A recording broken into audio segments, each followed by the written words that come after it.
Okay, I'm just gonna make a few observations here in my news video, and I don't make very many videos anymore.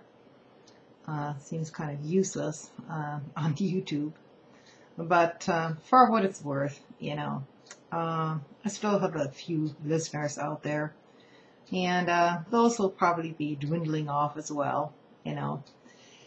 Anyway, this is not about YouTube, it's just a general observation of what we're faced with here. You know, we've all been talking over the years about how much the public is being propagandized, by the mass media and so on.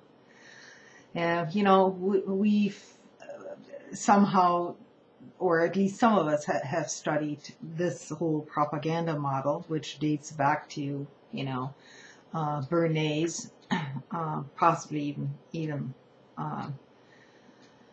earlier than that. But we don't seem to recognize when it happens. And this is, just one of those perfect examples, which happened today, this morning, when I got an email from a good friend of mine, and he meant nothing by it. It's just like, look, this is just a great video. I think you should see it. So I'm going to play parts of the audio for this video, since I don't know how to figure out how to get it on the screen here. But essentially it was about this what is it called? This show in the UK. It's sort of the equivalent of Dancing with the Stars here, and it's Britain's Got Talent, right? So this video, cheers, all this, and it's all geared, it's all basically geared towards ordinary folks, and of course, nobody should be judged by their appearance. They should be judged by their talent and all of this stuff, right? And so this video at this point has received almost over 2 million views, going towards the 3 million view count, with almost all of it positive ratings. Okay. Now, if I play along a little bit here, and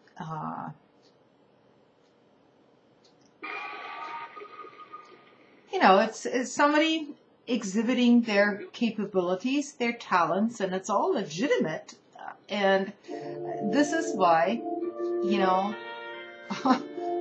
people empathize with this. They can empathize with that person on the screen who's singing. Just an ordinary guy, doing his stuff, but with great capabilities. Okay? Now, but this is precisely where this whole propaganda model comes in. And what this is all about, essentially, is a circus for the masses. Because the real economic problems in Britain, nor here, are being discussed. It is all a little circus for all of us schmucks, basically, to make us feel good about ourselves, when in reality, nothing is really changing. Take this whole lottery craziness, for instance. So this is all part of the bigger picture to basically placate you into making yourself feel good about yourself, your capabilities, and all that. While in the larger picture, really nothing is changing at all. What's changing is your perception, because Now you have a little rallying point, you know. You can concentrate your energies around this particular person on TV, root for that person, and say, yes, you know, we're for the little man, and he deserves, you know, he's got talent, right? And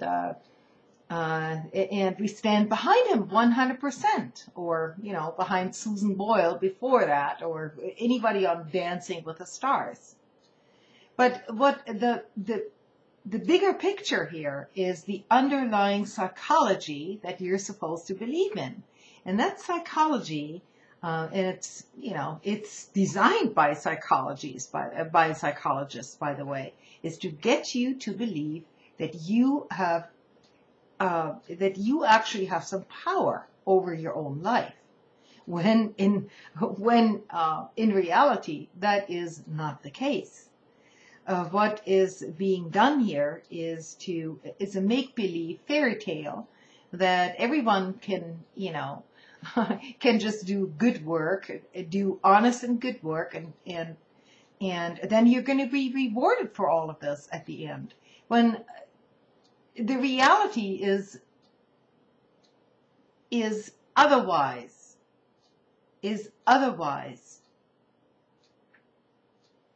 And so, yes, it placates the masses. It makes us feel good, you know. We have empathy with these people on the screen, you know. But you have to wonder, why are, you know, millions and millions and millions of dollars being spent on these types of TV shows, you know? And basically, you know, it's just, we like feel-good stories, don't we? In contrast to more controversial stories. You know, when all the, well, not even in contrast, it goes in tandem, basically. So please, I see the smartest people that I know falling for this crap.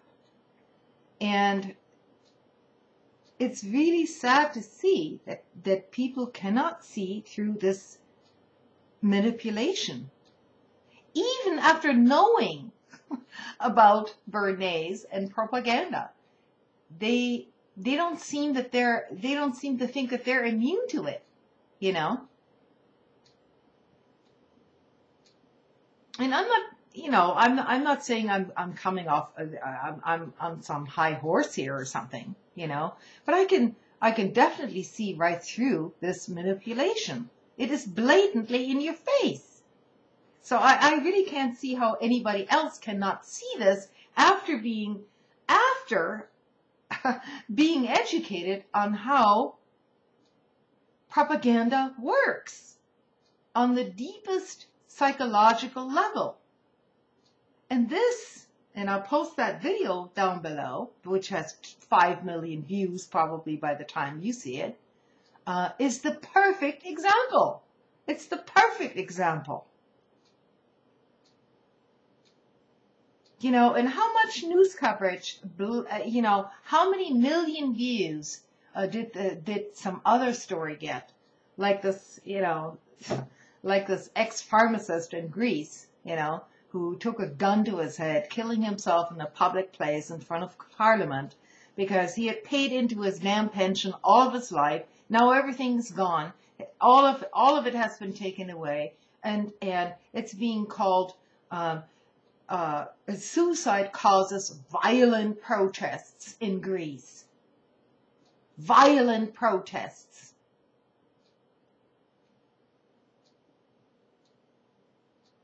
And all you have to do is look at Google News and see how slanted all of this coverage has become. And don't tell me this is, you know, some neutral algorithm. I mean, it is just blatant, in your face, mind-numbing idiocy. Biased idiocy. Biased, I don't know what, you know. But if you really study the propaganda model, it should be obvious to anybody by now what is going on. Now, I'm not saying that we can completely shut ourselves off from this, obviously, you know. As I told you last week, you know, I'm unemployed now. I'm looking for jobs, okay? So to some degree, I have to play this bullshit game in terms of making myself more, you know, whatever you want to call it, economically attractive to my next employer, you know, when probably those employers are struggling also. But it's nobody is immune to this, is what I'm saying. But we do at least need to recognize what the hell is going on. You know, slaves who don't even recognize that they're slaves. There's something fundamentally wrong with that. And you know, I'm a wage slave. I admit that. It's not the role I wanted to choose for myself, but that's the way I ended up. That doesn't mean I'm okay with that. What it means is that I'm not okay with it, and because of circumstances and so on, you know, I can't. I and many other people cannot get out of this rut,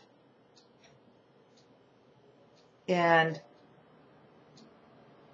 You know, I'm not going to listen to some speech by some big CEO telling me some patronizing comment. Oh, well, you know, maybe you didn't work hard enough or whatever, you know, or maybe you weren't ambitious enough. Ambitious towards what? To become a millionaire or a billionaire? Is that what I'm supposed to be ambitious about?